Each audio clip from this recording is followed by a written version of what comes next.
Сайн байцгаана уу? Манай подкастын 2 дахь дугаар тавтай морил. Өмнөх дугаарт хуваалцсан түүхээ үргэлжлүүлэн ярив. Өөрийгөө илүү гүнзгий ажиглаж, өөрчлөлт хийхээр шийдсэн.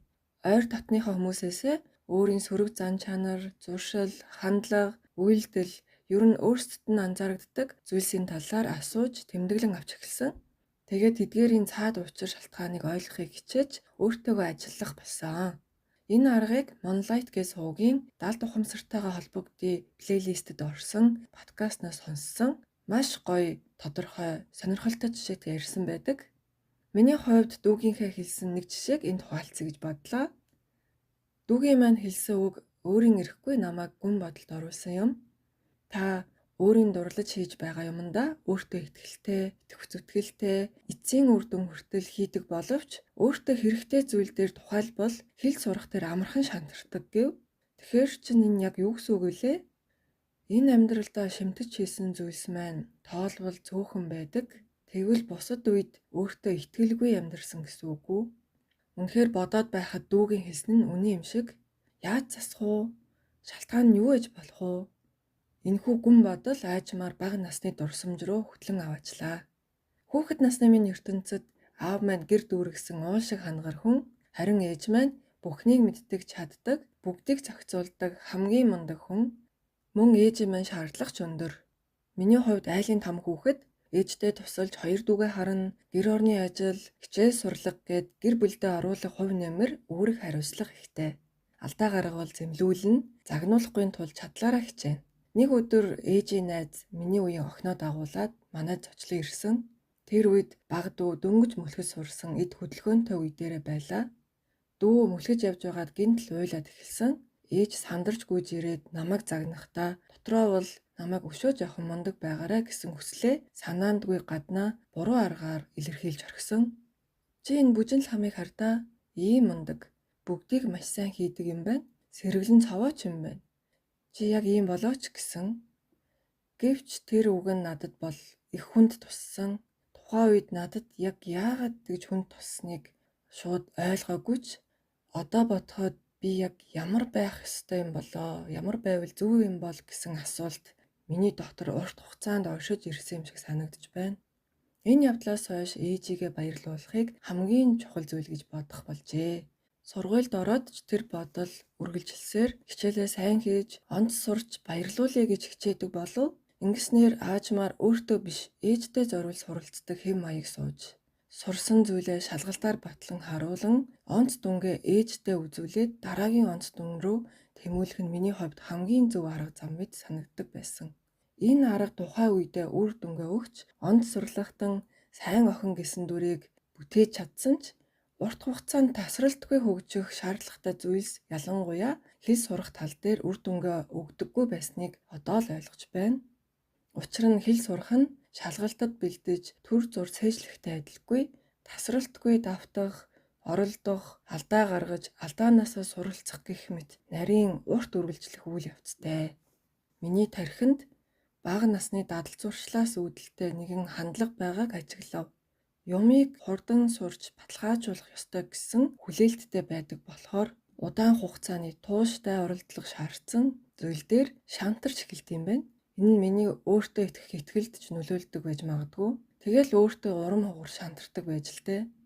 Уг нь жинхэнэ дотроо бол үргэлжлүүлэн өшөө илүү ахиц гаргах, ядаж энэ нэрчээрээ цааш урагшлах туйлын хүсэл байвч тэр хүсэл огт биелэхгүй, огт болж өгөхгүй, хангалттай санагддаггүй дундуур мэдрэмж авдаг байсан. Яг одоо бол өөрийн далд ухамсар түгжигдсэн тэр 7 настай бяцхан охинд хэлэхэд зүгээрээ чи хамгийн сайнаараа ээжтэй тусалдаг, ээж маань ч тэрийг мэднэ. Бас үргэлж баярладаг. Харин одоо чи өөрийнхөө төлөө суралцаж, өөрийгөө жинхнээсээ хөгжүүлэн, аз жаргалтай, өөртөө итгэлтэй, сэтгэл хангалуун амьдрах нь хамгийн чухал.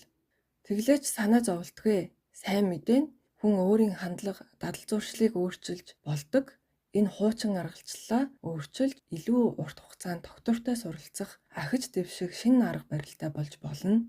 За одоо тэгвэл тархины далд ухамсарт альва програм хэрхэн гүн сууж бидэнд мэддэхгүй яаж ажилдгийг өөр дээрээ маш сайн ухаж ойлгосон юм чинь далд ухамсарын хуучин програмыг өөрчилж шинэ програм суулгах тал дээр анхаарнаа.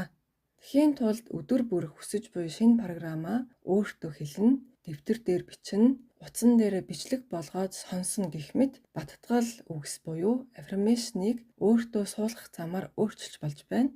Өмнө нь энэ аргыг нэг их тоодоггүй байсан. Учир нь хэд хэдэн удаа оролдож үзээд нэг л болохгүй байгаа мэт санагдаад болж байсан түүхтэй. Энэ үед л харин жинхэнэ эд шидийг нь үзэж болохоор санагдаж байна. За энэ мэтчлэн өөртөөгөө ажиллахад хэд хэдэн шатлалтай юм байна гэдгийг өөрийнхөө энэ туршлагаараа олж мэдж байгаа юм. За нэгдүгээрт илрүүлэх, өөртөө байгаа сэтгэлийн шарах, гэмтэл, травмагаа олж нэх, өөрийгөө маш сайн сонсож, ажиглаж, яг юу өөрийг минь шаналгаад байгааг ойлгох. Заримдаа энэ ил гарч ирэхэд цаг хугацаа шаарддагч ухамсарлах нь эдгэрлийн эхний алхам. За хоёрдугаарт шалтгааныг олох. Энэ хаанаас үлсэн бэ? Яагаад би болсон бэ? Юунаас улбаатай вэ? Зарим нь тодорхой илэрхий шалтгаантай байхад, зарим нь илүү гүн суусан, даалт ухамсарт нуугдсан байх нь бий. За гуравдугаарт уяа хүлээсээ олж тайлах буюу тархины кодоо тайлах.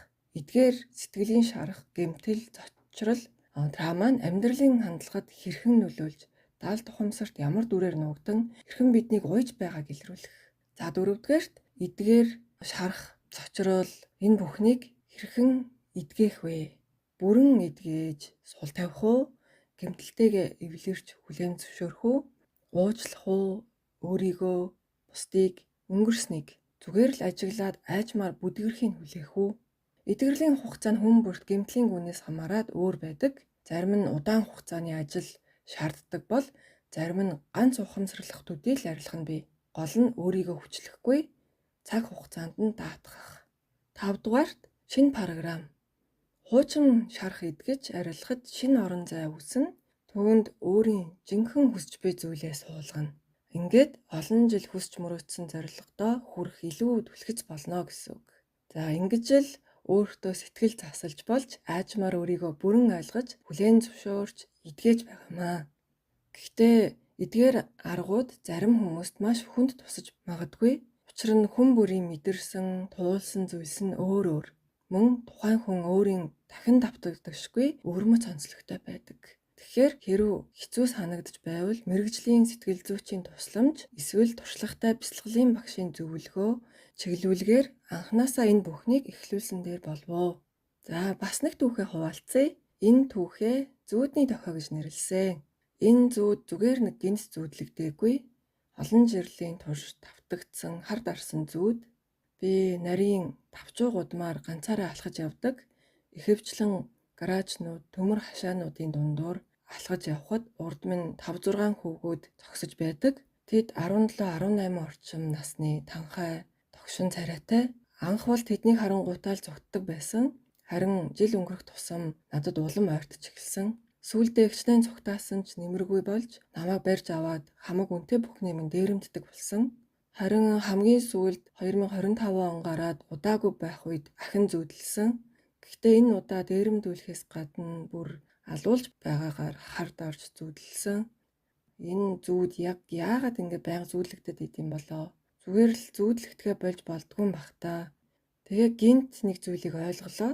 Зүүдээр ирж байгаа нэгдүгээр шатны үе юм болов гэдгийг нэг бодож үзлээ. Тэгээд үнэхээр энэ зүүд маань ямар нэгэн зүйл надад хэлхийг хүсэж байгаа. Тэгээд цаад учир шалтгаан байгаа бол тэр миний бодож байгаа зүйл яг мөн болж таарч байна. Тэгээд 20 жилийн өмнө болж исэн дурсамж сэргэлээ. Жох онцгүй дурсамж л та. Гэртээ харж яваад хідэн хүүхдүүдтэй таарад нүүрлүүгээ төмрөөр цохиулж байсан. Тэгээд толгой нүүрэндээ нэлээ хүнд гэмтэл аваад гэртээ орж ирж байсан. Тэгээ үүнээс хойш энэ зүүд ингээд давтагдаад байгаа юм болоо гэд бодоод үзтэл тийм штэ шалтгаан нэрээ энэ юм бэ штэ гэд. Тэгээ дотроос маань ингээд дөрвөлж байгаа юм л да мэдрэмжээр. Тэгээ тэр халдлага надад зөвхөн бие мах бодит биш. Тухайн үед толгой нүүрмэн л гэмтсэн гэж бодоод исэн чинь сэтгэл зүй бүр сүнс маань хүртэл маш том гэмтсэн байна. Тэгээс сүнсний гэмтэл маань энэ зүүдээр илрээд байсан байна. Харин сэтгэл зүйн гэмтэл травма болж юмнаас айж цоцчих гэдэг ч юм уу тийм хандлагатай болсон байна. Харин махан бид өвдөлт болон мэдрэгдэж байсан юм байна. Толгой байнга өвддөг болсон. Нүд бүрэлзээд хараа ингээд баг багаар муудаад эхэлдэг. Тэгээ сүүлдээ нүдний өмнө юм сонин жирэл цэцэж байгаа зүйл харагдаж эхэлдэг. Тэгээд тэр жирэлзээ маань нөгөө дотор муухай орогдол 30 минут орчим үргэлжилнэ. Тэгээ энэ намдмагц толгой аимшигтай өвдөж 3-4 цаг тэсгийн аргагүй болдог. Ямар ч им уугаад нэмэргүй. Эмнэлэгт үзүүлж ер нь эцэст нь архаг доргилт гэсэн оншноос өөр ноцтой зүйл ерөөсөө илэрдэггүй байсан. Тэгсэн яг цаад шалтгаан нь сэтгэл болон сүнс маань ингээд том гимтсэн байсан байх нэ гэж одоо ингээд ойлгож байна. Тэгээд яг яах вэ? Энийг одоо засах боломж байна уу? Өнгөрсөнд очиж тэр өдрийг болиулж чадахгүйгээс хойш үнэхээр засах арга бий юу гэж бодлоо. Тэгсэн харин хариулт нь тэр доороо ухамсарт бууж ирсэн. Хөөе, намайг хамгаалах 2 сайхан залуу байхад юунд айд юм бэ? Нэг нь манай нөхөр, нөгөөх нь миний хүү. Яг тухайн үедээ бол би ганцаараа байсан юм л да. Одоо харин ганцаараа биш. Энэ бодол толгойд орж ирмэгц зүрхний гүнд нэг зүйл өөрчлөгдөж байгаа нь илэрхийлсэн. Тэр үеийн охин зүрхэнд минь инээмсэглэж байсан. Энээс хойш энэ зүүд ахиж ерөөсө зүүдлэхтэйгүү, толгойч өвдөггүй. Тэр гинтийн зүйл тохиолдохоос өмнө аав минь бурхан болсон байсан юм аа. Уул шиг нөмрөн үгүй болж түүндээ гансарч явсан үе юм. Тэгээд эндээс бас нэг зүйлийг ойлгож авсан нь гэр бүл гэдэг ямар үнцэнтэй, ямар чухал юм бэ гэдгийг ойлгож байна.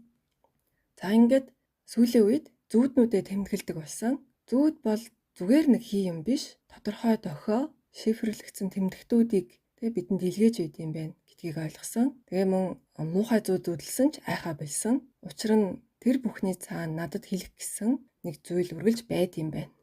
За энэ мэдчлэн өөрийгөө ажиглаж, анхаарлаа төвлөрүүлж, тэгээ өөртөө илүү анхаарснаар ил ухамсартаа мэддэгч хүлээн зөвшөөрч байгаагүй. Зарим тохиолдолд бүр анзаардаггүй, эсвэл мартагдсан гэж бодож явсан зүйлс тодордог.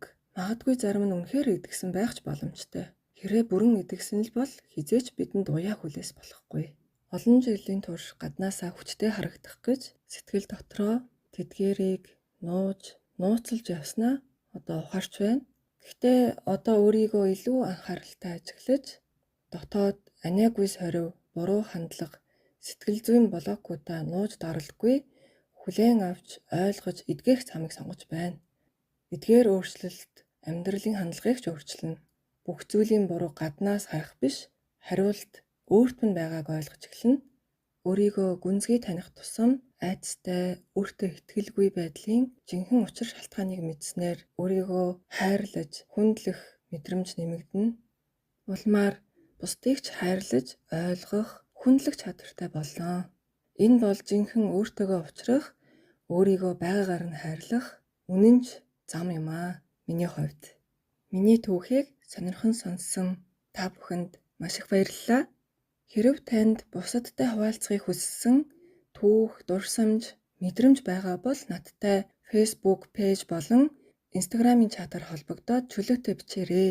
Миний би таны түүхийг өөрийн сувгаараа хуваалцаж олон хүнд хүргэхэд бэлэн байна. Бидний олонх нь өдөр тутмын амьдрал, ажлын хажуугаар өөрийн гэсэн пэйж сувг ажилуулах завгүй байдаг. Гисэн хэдийж дотоод сэтгэлдээ тээж яваа зүйлээ хэн нэгэнтэй хуваалцах хүсэл ихэнх хүнд байгаа. Гэвч ойр дотны хүмүүстэй ярихад тэд ойлгохгүй байх эсвэл өөрөөр хүлээж авах үе зөндөө байдаг учраас бидэнд өөрсдөнд маань эргэлзээ төрж эцэст нь өөртөө л хадгалаад үлдэх олон тохиолдол байдаг. Ижил мэдрэмжийг туулж байгаа ойлгож чадах хүнтэй ярилцах нь сэтгэлд хөнгөрөл авчирдаг. Тиймээс хэрэв та өөрийн түүхээ хуваалцахыг хүсвэл надтай холбоо бариарай. Таны мэдрэмжийг бусд нь ч бас мэдэрч байгаа гэдгийг мэдэх нь хэн нэгэнд урам зориг, тайтгарал авчрах юм болов уу? За ингээд дараагийн подкастаараа дахин уулзцгаая. Түр баяртай.